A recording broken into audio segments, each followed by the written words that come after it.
মা তারার পুজো যারা করতে চাইছেন এবং মা তারাকে অত্যন্ত ভালোবাসেন, তাদেরকে আমি বলবো, যারা গৃহী লোক, যারা গার্হস্থ্য জীবনযাপন করছেন, তারা চেষ্টা করবেন মা তারার যাতে বিগ্রহ বা ছবি যাতে বাড়িতে পুজো না হয়।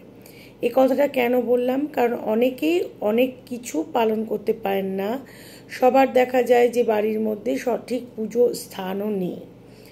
এই কারণে এই কথাটা আমি বললাম, শুদ্ধাচারে ওনাকে আমাদের পুজো করা উচিত। এবং মা তারাই কিন্তু বলছেন এক জায়গায় যে আমাকে গৃহের মধ্যে আবদ্ধ করে রেখো না, আমি শ্মশানবাসিনী। এবং মায়ের যারা আপনারা প্রচণ্ড ভক্ত, এবং তাদেরকে আমি বলবো অবশ্যই মা আপনাদের কল্যাণ করবে। আপনারা সোজা যেয়ে তারাপীঠ মন্দিরেই কিন্তু পুজো দিয়ে আসবেন, ওটাই মায়ের জায়গা। এই জন্য যার যেখানে জায়গা সেই জায়গায় যদি আপনারা যে পুজো করেন তাহলে আমার মনে হয় খুব ভালো হয়।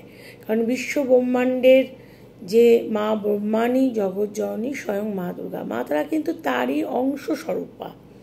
তো এখানে আমি বলবো মা কিন্তু পত্তালিরূঢ় পদা এবং মা ভীষণ আকৃতি আর খড়বা এবং লম্বোদরী, তার গলার কিন্তু মুন্ডমালা এবং কোটি দেশে মানে কোমরে তার কিন্তু বাঘের যে চামড়া, সেই চামড়া ব্যাঘ্র চমড়ামৃত, সেই বাঘের চামড়ার পোশাক উনি পরে রয়েছেন।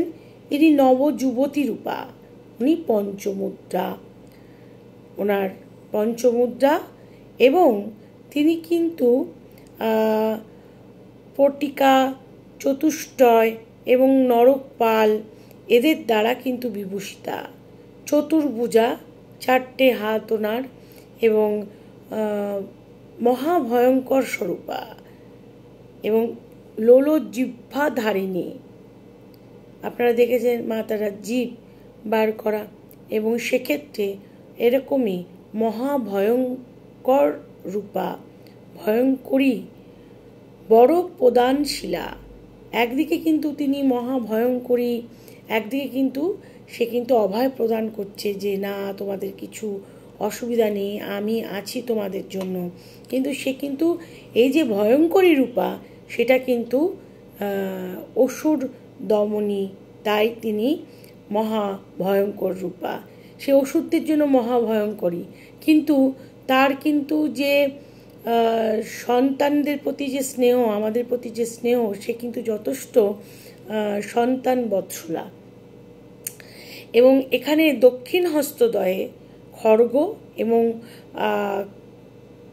কার্তরিকা, আর বাম হস্তদ্বয়ে নরমুণ্ডমালা এবং পদ্ম ফুল রয়েছে। ইনি শিরোদেশে পিঙ্গলবর্ণ জটা ধারণ করে রয়েছে। তার জন্য আমি আপনাদের বলি যে এটা কিন্তু কখনোই আপনারা যে স্পর্শ করবেন না।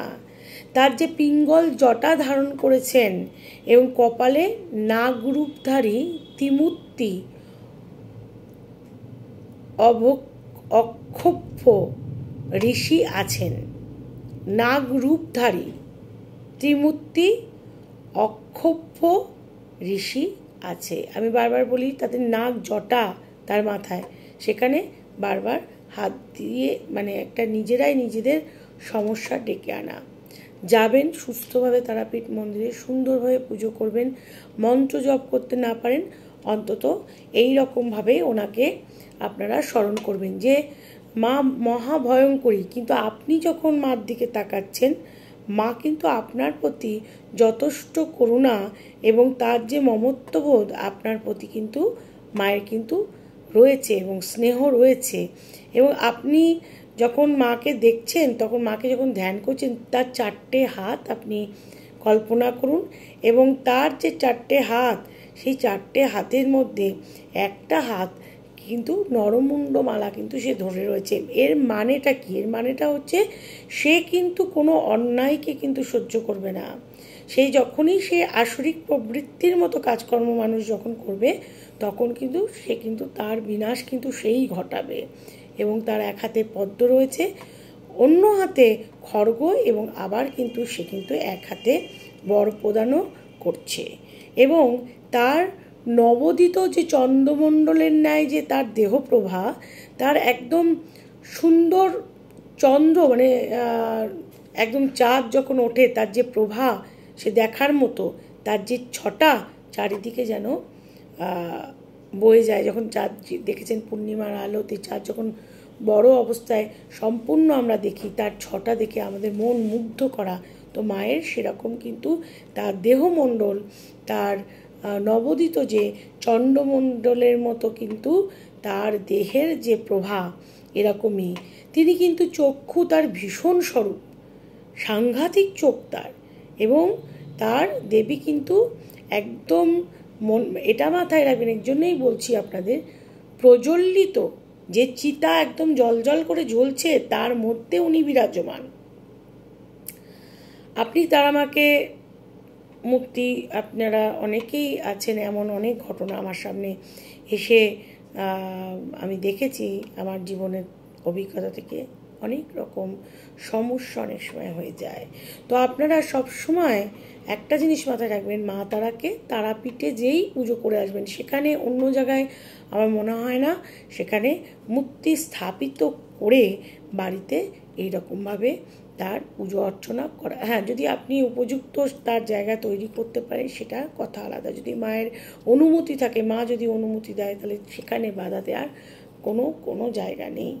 এবং উনি কিন্তু এই প্রজ্বলিত চিতার মধ্যে বিরাজ করছে, এটা আপনি মনে করবেন।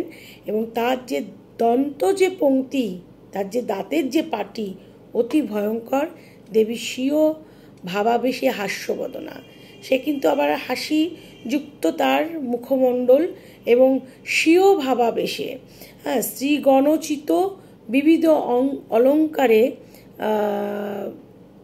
বিভূষিতা। সে যেমন মহিলারা যেমন যেরকম গয়না পরেন সেরকম বিবিধ যে অলঙ্কার আছে সেই অলঙ্কারে বিভূষিতা। বিশ্বব্যাপক জলমধ্যে, বিশ্বব্যাপী যে আমাদের জল আছে সেই জলমধ্যে সে জলমধ্যগত যে শ্বেত পদ্ম ফুটে রয়েছে, তারপরেই কিন্তু উনি অবস্থান করে রয়েছেন। এটা এই রকমভাবে চিন্তা করে তাকে পুনঃ ধ্যান করতে পারেন। তো আপনারা যদি মনে করেন যে তারা মাকে আপনারা ধ্যান করবেন, মন্ত্র আপনারা তেমন কিছু জানেন না, মা দুর্গার মন্ত্র, প্রণাম মন্ত্র পাঠ করুন এবং মা দুর্গাকে স্মরণ করুন এবং তারপরে তারা মাকে স্মরণ করুন, দেখবেন আপনার পুজো কিন্তু সার্থক হবেন। মা তারা ধ্যান করতে হবে ঠিক আমি যেরকমভাবে বললাম।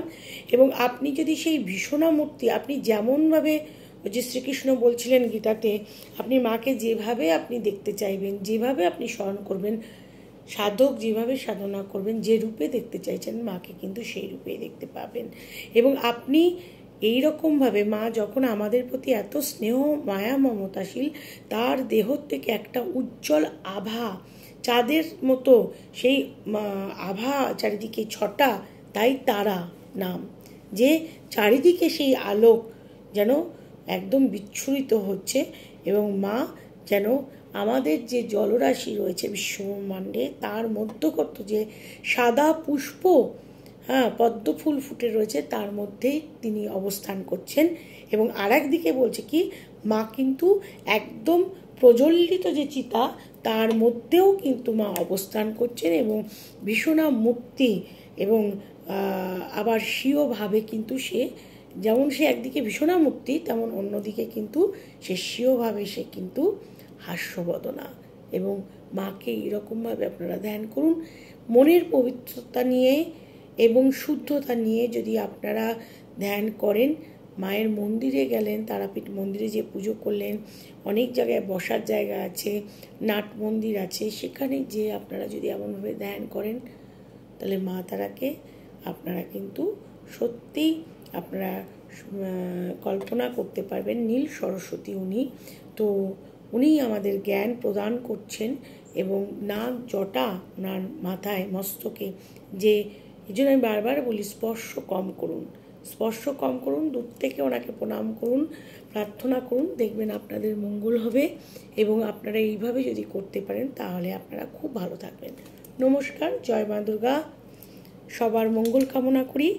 তারা মায়ের ধ্যান আপনারা এইরকমভাবে করতে পারেন। আমি ছোট্ট করে আপনাদের সুবিধার জন্য বললাম।